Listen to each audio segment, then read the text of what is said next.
It is almost certain that in April's draft, we will see 4 quarterbacks go in the top 6 picks. The Denver Broncos just brought an entire posse out to Ann Arbor, Michigan to watch JJ McCarthy's pro day. We're going to break down some of his throws, what I think it would take the Broncos to move up into that position to be able to draft JJ McCarthy, and if I think that is worth it for the Broncos. If you're new to this channel, my name is Ben. I am a diehard Denver Broncos fan. I was born and bred in Colorado and lived there up and through COVID. My family and I relocated to Michigan, actually, and I can just tell you that if George Paton and Zach Strief came out to Michigan in March, it is cloudy, it is cold, it is always gray. This is not the type of place you want to be unless you're seriously interested in a business decision, which is what it seems like Sean Payton, George Paton, and the Broncos brass just did by coming to the University of Michigan Pro Days. What we are hearing around the league is that more and more teams are interested in JJ McCarthy. He is a young player who is a winner. He has shown flashes like that Alabama game, being down and driving, the dominance in that Washington game, that he has risen to every single occasion. He has played in pro-style offenses. He knows what to do. And there are times where he showed true flashes, and then there are times that you get some real Zach Wilson vibes from him. But now what the biggest rumor is now that if he's not off the board by 6, which is when the New York Giants pick, the Giants will snatch him in a heartbeat. But then you got the Raiders possibly trying to trade up into that Cardinals spot at 4. You got, obviously, the Vikings have been loading up picks to try to trade up. Just saw an article come across the wire here on Predominantly Orange that said, hey, if the Broncos really want JJ McCarthy, we could trade the 12th pick and Pat Surtain to move into that 4th spot. Very curious what you all think about that. Again, we've broken down several times on this channel how if he hits, give up whatever it takes to get him. But he's got a 36% chance of actually hitting, and that's a lot to give up for a 36% chance at a franchise quarterback. So, yeah, the news of the day was that we sent out an entire posse out. There's some really cool footage of Zach Strief working with some of the offensive linemen, including a Colorado kid himself, a center out of the University of Michigan. And I just love seeing Zach Strief. Like, he was just wearing, like, he's our offensive line coach who actually played in Sean Payton's system. He's just wearing, regular sweats, and he's moving dudes around, and he's, like, actually on the field checking out the core strength of these different offensive linemen, which is pretty cool to see. And then we see that George Paton was there. There are several players from the University of Michigan, so it's not necessarily that he was only there to look at JJ. Blake Corum is a good running back, but I think he's an older running back. I don't think that's a massive upgrade from Javonte or Jaleel McLaughlin, so I don't think he was there looking for that. I think truly they're looking, could JJ run the system? Could JJ have the keys to this castle? Because that's, if you're trading Pat Surtain, this kid better come in and light it up. So looking at some of his throws from his pro day, I was very impressed. The thing coming into this season, I watched a lot of University of Michigan football this year, just living here and being surrounded by all the U of M fans. And there were times where I felt like his deep ball, guys were waiting on it, and he had him wide open, and still it looked like more of like a punt. And so I didn't see his arm strength there, although I've heard comparisons to like Aaron Rodgers, who didn't have the crazy Aaron Rodgers arm strength that he has now until he'd been in the league for several years. So maybe, JJ is one of the younger quarterbacks, which I think is a huge plus for him, that he's still, his ceiling, we haven't seen it yet. And so his arm strength could still develop. We see that he works extremely hard. But checking out his footwork here, he plants hard, and I just feel like the velocity on his balls coming out, that was to Blake Corum right there. He had a lot more arm strength than I was picturing. And I mean, here he is rolling left, throwing against his body, and that guy's not waiting for it. That's in stride right there. Very impressive throw there. Little hitch there, but man, that deep ball, and look, guys are not waiting for these balls anymore. They are out in front, in stride, and that's, if you look, I think only 2 passes hit the ground, which you're throwing against the air. You should complete most of these, but if you've ever played catch with a friend or had him run routes, this is difficult to have a guy, a full-grown man, sprinting down the field and hitting him in stride like that. There's another angle here I want you to see of the last throw of the day, but man, that ball is cooking there. I think that fits in a tight window.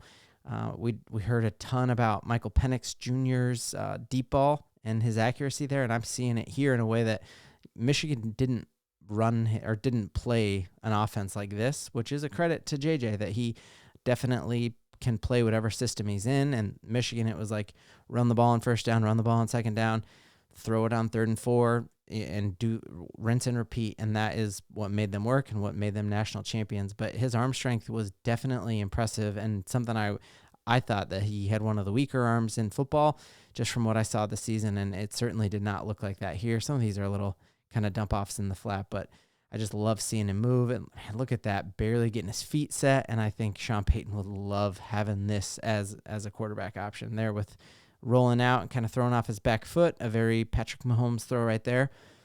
There he is shifting his feet and, man, throwing against his body on the move like that. Very impressive. And when you watch this, you're kind of like, oh, Denver, whatever you got to do, go get him. Go get him, right? Like I'm impressed with that for sure. But this last angle, man, on his last throw of the day, felt very, very Zach Wilson-ish to me. Do you remember Zach Wilson before all this stuff with him, like being attracted to moms or whatever? He had a throw, and I was like, Broncos, go get Zach Wilson. And now I'm just so thankful that we didn't. But check out this on the move, this throw from behind. Just, I mean, look at that. Everyone talked about Caleb Williams' last throw of the day. I think that was equally as good. But also crazy to me that JJ is now being rumored as the 4th overall pick, when coming into this whole thing, you were like, oh, JJ, you might be able to get him in the 2nd round or 3rd round. And now you're like, no, if the Broncos want him, they're going to have to move on from one of the most talented cornerbacks we have ever had in Denver to go get him. So I'm curious in the comments, do you think JJ McCarthy is worth moving on from Pat Surtain to get him? And how would that make you feel? I think the other option, if we do not do that, the other options are the Nixes, Bo Nix and Michael Penix. Could Nix be the fix? Let's get that on a t-shirt, right? It could be. And I watched a 20-minute interview with Bo Nix on the Colin Cowherd Show. I will link that in the comments. He is definitely a mature young man. He gives off like Peyton Manning kind of vibes of like he wasn't rattled.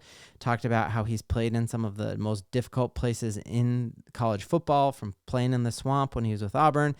5 years, he had 5 different offensive coordinators, yet he still put up those kind of numbers. His dad was a coach, so he's a very smart processor. His arm strength is definitely not what JJ's is, definitely. And even Colin Cowherd basically talked to him about that. Like, hey, your arm strength isn't there, and it'll keep developing according to what he said. But I think we could get Bo Nix at 12.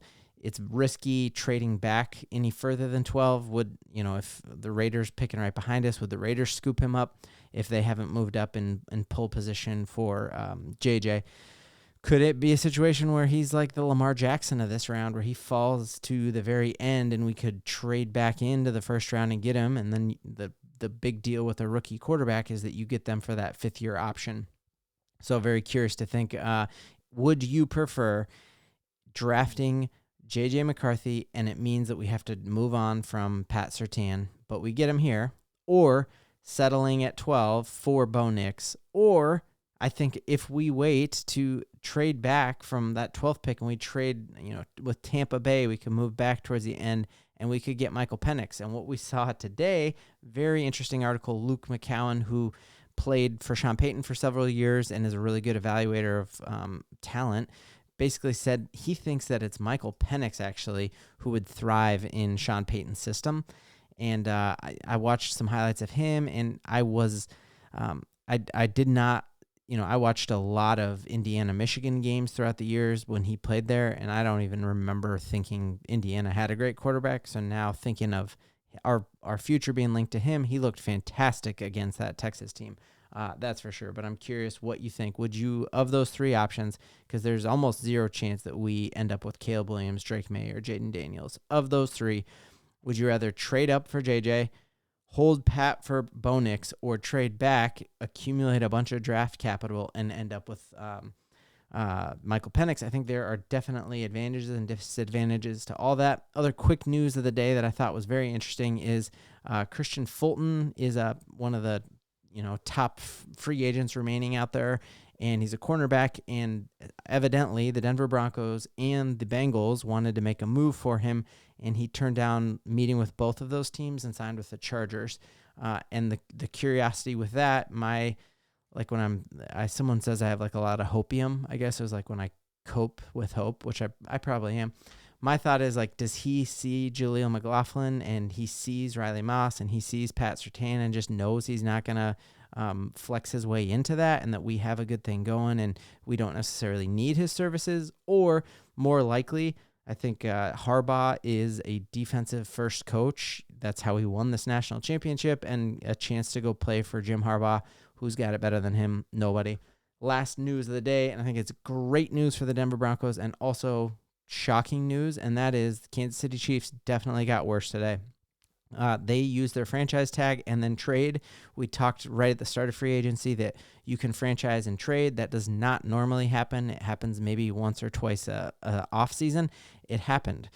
The Kansas City Chiefs cannot put all of their money in Pat Mahomes, in Jones, Chris Jones, and Travis Kelce, and then franchise and have the highest paid corner. So they moved on from him.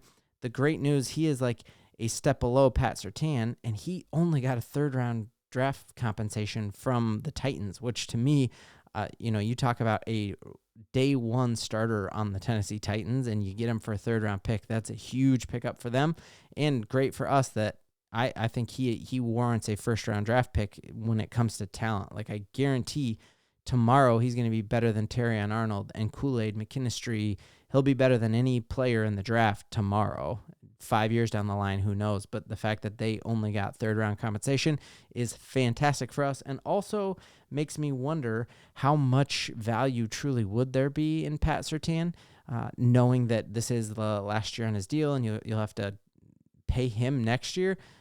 Do teams really look at a great corner as a first-round draft pick compensation kind of thing? But that all remains to be seen. Can't wait to read the comments about what you prefer to do at the quarterback position in Broncos country. Let's giddy up. Ooh. March Madness.